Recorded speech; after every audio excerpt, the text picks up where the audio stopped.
beautiful princess crown today. Great idea! Let's use our imagination. First, we need colorful paper and decorations. Oh! And lots of sparkling stickers. Next, measure around your head and cut the golden paper, making sure to leave 2 inches extra so we can attach the ends together perfectly. Now, apply glue to the width ends and attach them together like this. Third, we cut long rectangular paper, and fourth, cut zigzag golden paper. At the end, paste glue stick and attach both ends.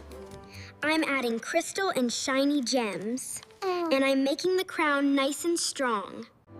Wow! I feel like a princess! You look amazing, Princess Cat!